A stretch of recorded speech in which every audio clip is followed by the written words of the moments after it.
নমস্কাৰ সকলোকে। আচলতে মই ভিডিঅ' দিব পৰা ক্ষমতা নাই, মোৰ বহুত কফ হৈ আছে আৰু মই কথা ক'বই নোৱাৰোঁ। কথা ক'লে বহুত কফ ওলায়, শুকান কাহ। গতিকে তথাপিতো মই দিবলৈ বাধ্য হ'লোঁ মনটোৰ কাৰণে। গতিকে ভিডিঅ'টো চাই লওকচোন। মানুহৰ কিমান জীৱ জন্তুৱে যে কিবা কয়, মুখেৰে কয়, ভাষা, সিহঁতৰ ভাষা, এই বস্তুখিনি বাৰুকৈ উপলব্ধি হ'ল কালি। আমি যিহেতু পশুপ্ৰেমী, এই পশুপ্ৰেমীবোৰে বহুত কথা বুজি পাওঁ আৰু আমাতকৈও হয়তো এই জীৱ জন্তুবোৰে বেছিকৈ বুজি পায়। ইয়াৰ এটা কাৰণ আপোনালোকে চাই লওক। পিছত মই ভিডিঅ'কেইটা চোৱাৰ পিছত মই আপোনালোকক কৈ আছোঁ। ক'ত যাতে ওপৰত যাবি নেকি এতিয়া? তই এতিয়া ভিতৰত যাবি? ঐ জানিও তই পাৰ্মিশ্যন লৈছা নেকি? ঐ তই চানা লৈ যাবি? যা যা লৈ যা যা তোৰ মন পচন্দ মতে খুৱনি যা, ভিতৰত নাযাবি। আহ এতিয়া ৰাতি 8:30 বাজিছে আৰু ৰাণীয়ে তাইৰ পোৱালিবোৰ মনে মনে নিব ওলাইছে। আৰু আমাৰ এওক চাচোন, এওঁৰ অপেক্ষাত ৰৈ আছে, এওক সুধি আছে কিবা।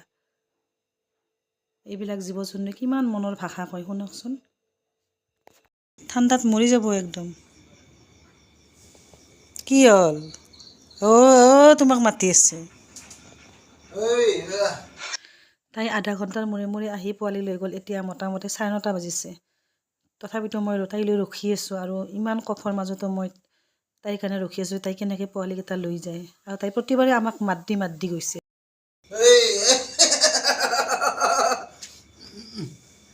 চাচোন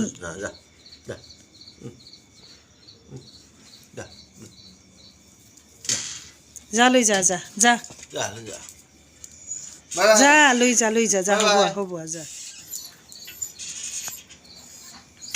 যা যা যা।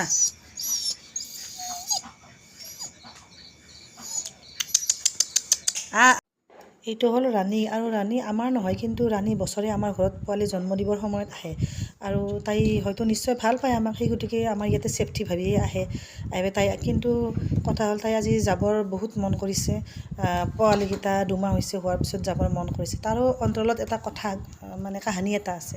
তাই ৰাতি এনেকৈ কিয় যাব ওলাল? আমাৰ ইয়াতে ইমান সুবিধাখিনি পোৱা স্বত্বেও বহিয়ে তাই ভাত দিওঁ, কাৰণ তাই পচা মাংস যাতে নানে তাৰ কাৰণে তাইক ভাত দিওঁ। তথাপিতো তাই এই ৰাতি, আজি বৰ্তমান 8:30 বাজিছে আৰু তাই 8:30 বজাত তাই পোৱালিকেইটাক নিবলৈ ওলাইছে। 2টাক অলৰেডি নিলেই, মই গম নাপাওঁ, এখেতে গম পালে আৰু মোক মাতি আনিলে আৰু মই তেতিয়া এইখিনি ভিডিঅ'খিনি ৰাখি থ'লোঁ। কিন্তু কথা হ'ল, তাই কিয় নিবলৈ ওলাইছে এইটোৱে এটা সাঁথৰ হৈ ৰ'ল মোৰ মতে।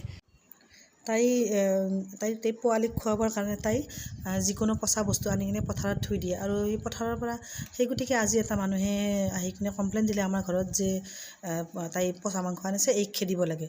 এতিয়া এখেতে ক'লে যে তাইতো পোৱালি জন্ম হৈছে, তাইক আমি কেনেকৈ খেদিম? আমাৰ ঘৰৰ পৰা মুঠেও আমি খেদিব নোৱাৰোঁ একজনী মাক একজনীক। তেতিয়া তাৰপিছত দুপৰীয়া এখেতে বহুত বুজালে ৰাণীক যে তই কিয় এনেকৈ আন? মানুহে বেয়া পাইছে ন, মানুহে কমপ্লেইন দিছে আৰু মানে আমিতো বেয়া পাওঁৱেই, কিন্তু কথা হৈছে তোক তই ইমান খাব দিছোঁ, তোক ইমান মৰম কৰি, তই কিয় আৰু পচা মাংস আনি পোৱালিক খোৱা? পোৱালিকেইটাতো একদম বেমাৰ হৈ মৰি যাব, গতিকে তই নানিবি। আৰু এনেকৈ বুজালে। কিন্তু তাই জানো কি হ'ল, আৰু গধূলি 2জনী ছোৱালী আহিল, আমাৰ ওচৰৰ জোৰোৱা ছোৱালী, আৰু সেই দুজনী ছোৱালীয়ে তাৰমানে বহুত ভাল পায়। গতিকে মই সিহঁতক দেখুৱালোঁ। এনেই মই কাকো নেদেখুৱাওঁ পোৱালি, মানুহে সুধি থাকে কিমান ডাঙৰ হ'ল, বহুতে কাক কিমান লাগিব এইটো কৈও যায়, কিন্তু মই মানুহক নেদেখুৱাওঁ, কাৰণ মাকে বেয়া পায়, ৰাণীয়ে বেয়া পায়। তাৰপিছত ছোৱালীজনীক দেখুৱালোঁ যে ছোৱালীজনীয়ে ল'বৰ বহুত মন কৰিলে। এই দৃশ্য দেখিয়ে হয়তো তাই কিবা ৰাণীয়ে ৰাতি বুজিলে নেকি, এখেতে কোৱাখিনিও বহুত ভালকৈ শুনি তাই তাৰমানে আমাৰ ঘৰৰ পৰা পোৱালিকেইটাক নিজে নিবলৈ ওলাল। আৰু মোৰ ইমান বেয়া লাগিল। এই ৰাতি ইফালে মোৰ বহুত কফ হৈ আছে, মই বাহিৰত ওলাব নোৱাৰোঁ, কুঁৱলী দি আছে। শেষত এটাকৈ নি পেলাই ৰাতি 9:30 বাজিল। এইটো শেষৰ বাচ্ছা, এই শেষৰ বাচ্ছাটোক তাই এনেকৈ নিবলৈ ওলাইছে আৰু পোৱালিকেইটা যথেষ্ট নদকা হৈছে। যেতিয়া গাঁতাৰ পৰা বাহিৰলৈ ওলাওঁতে আজি মই তাইক 2 দিনমান আগতে গাখীৰ আৰু ভাত দিলোঁ, কিন্তু ভাত খাব নোৱাৰে সিহঁতে, গাখীৰখিনি খালে। গতিকে এনেকুৱা পজিশ্যনত আমাৰ ঘৰৰ ইমান সুবিধাজনক জাগাত, গেৰেজৰ কোণত টিং আছে, চাৰিওফালে ইটা আছে, তাৰে মাজত তাই পোৱালি জন্ম দিছে। আৰু পোৱালি ডাঙৰ নহওঁতে তাই নিব ওলোৱাৰ কাৰণটো হয়তো তাই আজি বুজি পাইছে যে মানুহে বেয়া পাইছে, আৰু এখেতে যি ধুনীয়াকৈ বুজাইছে। আৰু মই এটা কথা বুজোঁ বা জানো যে মোতকৈও এখেতক বেছি বেছি ভাল পাইছে গতিকে এখেতৰ বাৰে প্ৰতি কৈ আছে খু খু কৈ আছে আৰু তাই কিবা ভাষাৰে কৈ আছে আৰু তাই পোৱালিকেইটাক উলিয়াই লৈ গৈ আছে। মোৰ বহুত বেয়া লাগিল কাৰণ পোৱালিকেইটাক লগি চিন্তিত পোৱালিকেইটা মৰি যাব বুলি। এতিয়া পুহৰ মাহ আৰম্ভ হৈছে আৰু মাঘ মাহটো আছেই আৰু জানুৱাৰী মাহটো আছেই, গতিকে কিছু ডাঙৰ হ'লে মই সিহঁতক থৈ আহিম বুলি ভাবিছিলোঁ, কিন্তু নাই। আৰু তাই কিয় যে এনেকৈ নিবলৈ ওলাল, আচলতে হয় মই তাই য'তে জন্ম দিছে তাইক ইমান মৰম কৰোঁ আমি, গতিকে তাই ভাবে যে কি ইহঁতক আৰু অসুবিধা নিদি মই পোৱালিকেইটাক লৈয়ে যাওঁ, নিজে নিজৰ মতে খুৱাম, মানে যি পচা সৰা বস্তু আনে সেয়ে খুৱাই, হাজাৰ হ'লেও মা। আৰু মই দুখ কৰোঁতে এখেতে এটা কথাই বুজাই আছে মোক যে দুখ নকৰিবা, তাই মা হয় আৰু মায়ে সদায় নিজৰ ছেফটি বিচাৰে। আৰু তথাপিতো কুকুৰ হ'লেও জীৱ জন্তু হ'লেও সিহঁতৰ এটা অন্তৰত মানে কয় কোনে ভাল কোনে বেয়া কয়, যিহেতু সকলোৱে কমপ্লেইন দিলে ওচৰৰ মানুহে ক'লে কোৱা, গতিকে তাই নিজে হয়তো নিজে ছেফটি দেখি নিবলৈ ওলাল। আৰু ক'ত নিব মই তাকে ভাবিছোঁ। আৰু ভাবিলোঁ চোতালৰ আমাৰ সন্মুখতে ঘৰ, মানে এই ঘৰ মানুহ অহা নাই কিন্তু এটা ষ্ট'ৰ ৰুম বনাইছে, সেই ষ্ট'ৰ ৰুমটোত নিয়া যেনে পালোঁ মই। ষ্ট'ৰ ৰুমত লাইটটো ডাইৰেক্ট লাইট আছে, গোটেই তাতে লাইট পাই হয়তো, সেনেকৈ ভাবিলোঁ, সেনেকৈ ভাবি পেলাই নিলোঁ। গোটেই ৰাতিটো মোৰ ইমান বেয়া লাগিল, তাইক মানা কৰিলোঁ কিন্তু তাই দেখিছেনে কেনেকৈ তাই পিঠিত লৈ পেলাই পোৱালিলৈ গুচি গ'ল। বহুত বেয়া লাগিল, ৰাতি মই চিন্তা কৰি থাকিলোঁ। আৰু ৰাতিপুৱাই তাই আহিছে, ৰাতিপুৱাই চাহ কাপ লৈ বহোঁতে তাই আহি পাইছে, আহি পাই তাই কোনোদিনে চিৰিত নুঠে, তাই আজি চিৰিত উঠিছে, চিৰিত উঠি তাই আৰু ৰাতিপুৱাই ক'ব আহিছে আৰু এখেতকো বিচাৰিছে, হয়তো মোকো বিচাৰিছে। মই সুধিলোঁ কি হ'ল, তই পোৱালি ক'ত এৰি থৈ আহিলি? তাৰপিছতো ৰাতিপুৱাই তাই কোনোদিনে চিৰিত বাৰান্দাত নুঠায়, ৰাতি তাই কেনেকৈ তাই চিৰিত উঠিছিল দেখিছেনে আপোনালোকে? আৰু এইটো মোৰ ঘৰ, আৰু মোৰ ঘৰৰ এই সন্মুখৰ গলিটোৰে এইবিলাক সকলো পথাৰে, সৌৱা দূৰৰ যি তৰ্জাৰ ঘৰটো আছে তাতে তাই পোৱালিকেইটা নিছে।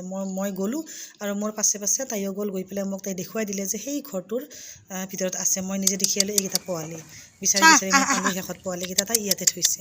ঠিক আছে, তাই যদি ইয়াতে ভাল পায় সেইটো তাইৰ কথা আৰু, সেই গতিকে মই আৰু পোৱালিকেইটা নিয়াৰ মই চেষ্টা নকৰিলোঁ, কাৰণ তাই নিজে ওলাইছে যিহেতু। ইয়াতে সুন্দৰকৈ পোৱালিকেইটা মই বহুত কষ্টৰে ভিডিঅ'টি কৰিছোঁ আৰু তাই এনেকৈ ইয়াতে আছে। ভিডিঅ'বোৰত দেখিছে ৰাণী কেনেকৈ মোক আৰু এওক কেনেকৈ খু খু কৰি কিবা এটা মুখৰ ভাষাৰে কৈছে, কৈ পেলাই লৈ গৈ আছে। গতিকে এটা ভাৱ হৈছে মোৰ ৰাতি, মনটো সিমান বেয়া লাগিছে, কিন্তু উপায় নাই, তাইকতো বাধা দিব নোৱাৰোঁ। এতিয়া কথা হ'ল কেতিয়াবা যেতিয়া মানুহৰ নিজৰ ধৰকচোন নাতিয়েক হৈছে, পুতেকৰ লগত কাজিয়া লাগে, পুতেক বোৱাৰীয়েক এক হৈ যায়, আৰু জন্মদাত্ৰীয়ে বেলেগ হৈ যায়, আৰু যেতিয়া ঘৰৰ পৰা ওলাই যায়, বহুতে ওলাই যোৱা দেখোঁ বা বেলেগকৈ খোৱা, তেতিয়া কিন্তু সেই মাকক পাৰ্মিশ্যন লৈ নাযায়, জন্মদাত্ৰীক পাৰ্মিশ্যন লৈ সেৱা কৰি নাযায়। কিন্তু এই ৰাণীয়ে আমাৰ পৰা পোৱালিকেইটা ওলাই লৈ গ'ল, তাইৰ 5টা পোৱালি, 7টা হৈছিলে, 2টা মৰিল, 5টা আছে এতিয়া। তো এই 5টা মই কেনেকৈ ধৰি ৰাখিছিলোঁ বা এতিয়াও ৰাখোঁ, কিন্তু তাই যোৱাৰ সময়ত তাই খু খু কৰি কিবা ধুনীয়াকৈ দুখ কৰি কেনেকৈ বাৰান্দাত উঠি গৈ এওক কেনেকৈ কৰিছে চাওকচোন, কিমান দুখ লাগে। গতিকে এই জীৱ জন্তুৱে কিবা এটা কয়, কৈ বুজিব, আৰু আমাতকৈ বেছিকৈ হয়তো এই জীৱ জন্তুবিলাকেই বুজে। এই পোৱালিকেইটা লৈ গ'ল, তাইৰ ইচ্ছামতে নিয়ক, আমিতো বাধ্য কৰা নাই, আমি খেদাও নাই, এক কৰা নাই, তাই নিছে, গতিকে ভাল কথা। কাৰণ পোৱালি জন্ম হ'লে মই নিজে গম পাইছোঁ, আজি 3 বছৰ তাই নিজে জন্ম দিলে, আৰু তাৰে আগত হাচিনা আছিল, হাচিনাই জন্ম দিছে, আৰু বহুতকেইটা পোৱালি আমাৰ ঘৰত জন্ম দিয়ে। গতিকে কিবা এটা ছেফটি পায়, কাৰণ আটাইতকৈ ডাঙৰ কথা আমি জীৱ জন্তুক সমান দৃষ্টিৰে চাওঁ। পোৱালিবিলাকক, কুকুৰক যি আহে আমাৰ চোতালৰ পৰা আমি সুদামুখি কেতিয়াও পঠোৱা নাই। এনেকুৱা আনকি পথাৰত যিমান গৰু আহে মই 1 বাল্টি পানী থৈ দিওঁ, পানী খাই যায়। গতিকে যত জীৱ তত আহিব, আমি সেইটো মানিয়ে আমি কাম কৰোঁ। এতিয়া যিবিলাক মানুহে বেছি কৰি কয়, তেওঁলোকে, কাৰণ তেওঁলোকৰ ঘৰত কাৰো ইমান লেতেৰা কৰি থকা নাই, কোনো কুকুৰে নিয়া নাই, কিন্তু তথাপিও তেওঁলোক বহুত চাফা, গতিকে তেওঁলোকে ইমান কয়। গতিকে ঠিকে আছে, কিন্তু চোতালত আহিলে ইমান বেয়া বস্তু মই নিজে চাফা কৰোঁ। হয় মই বকোঁ, কুকুৰটোকো মই বকি, মই মাৰিব নোৱাৰোঁ, কুকুৰক নামাৰোঁ মই। আৰু পোৱালি জন্ম হৈছে, এই পোৱালিবোৰে কেতিয়াবা অলপ ডাঙৰ হ'লে মোৰ নিজৰ খেতিত যায়, কিবা যায়, পোৱালিবিলাকে অ'ত ত'ত হাগে, খেতিবিলাক শাক খাব নোৱাৰোঁ, অসুবিধা হয়। গতিকে ভাল বেয়া দুয়োটা সমানে হয়, যিমান মৰম লাগে সিমান মোৰ কষ্টও সিমানেই হয়। কিন্তু কালি যে তাই নিজে কেনেকৈ লৈ গ'ল, কাৰণ তাই আচলতে তাই এখেতে ইমান সুন্দৰকৈ বুজাইছে, তাই বুজি তাই ৰাতি নিজে আমি একো নকওঁতে তাই নিজে লৈ গৈছে। তো গতিকে এটা ভাল কথা, তাক হেৰি কৰিব নোৱাৰি, তাই নিজে নিজৰ মতে খোৱাক পোৱালি, আৰু তাইতো ৰাণীতো আহিবই আমাৰ ঘৰত, খাবই ভাত, লগালগি ঘৰ, আৰু গতিকে তাই খাবই, সেইটোত কোনো প্ৰশ্নই নাই। আৰু এখন কাঁহীত আমাৰ থাকেই, সদায় আমাৰ মাইলো থাকে, কেন্দি আহে, বেলেগ কেইটা আহে, মই গোটেইটা কুকুৰৰ ভিডিঅ' দিব আছে, মই দিব সময় পোৱা নাই। গতিকে ভাতৰ সেইটো প্ৰব্লেমটো নাই। ভাত আমি বহুতকৈ বনাওঁ, হাঁহৰ বনাওঁ, কুকুৰাৰ বনাওঁ, খাই যায়। গতিকে তাই নিজে লৈ গ'ল এইটো। কিন্তু মোৰ কুকুৰাকেইটা কিবা হ'ব বুলি, পোৱালিকেইটা হ'ব বুলি মোৰ বহুত চিন্তা। আৰু ভাবিছোঁ যি ঘৰত নিছে সেই ঘৰতো একজন নাথ মানুহ হয়, গতিকে নাথে হয়তো নিশ্চয় ভালকৈ ৰাখিব, মোৰ এটাই আশা ভালকৈ ৰাখিব। আৰু কাৰণ যিটো ঘৰত নিছে তেওঁলোক নাহে, তেওঁলোকৰ ভাড়াঘৰ বেলেগত, তেওঁলোকে ইয়াতে ঘৰ বনাই আছে, অনলি ভিটাটো হৈছে। আৰু এই ভিটাটোৰ কাৰণে তাৰমানে কাষতে ষ্ট'ৰ ৰুম বনাইছে, ষ্ট'ৰ ৰুমত। গতিকে তাত যদি কিবা পচা সৰা মাংস লৈ যায়, সেই মানুহজনৰ আপত্তি কৰিবৰ থল নাই। মই সেয়ে ভাবিছোঁ, সেই ভাবি পেলাই মাত্ৰ পৰহি হ'ল আৰু আজি 1 দিন হৈ গ'ল মানুহজনে অহা নাই। আজি মানুহজন আহিছে, চাওঁ এতিয়া কি হয়।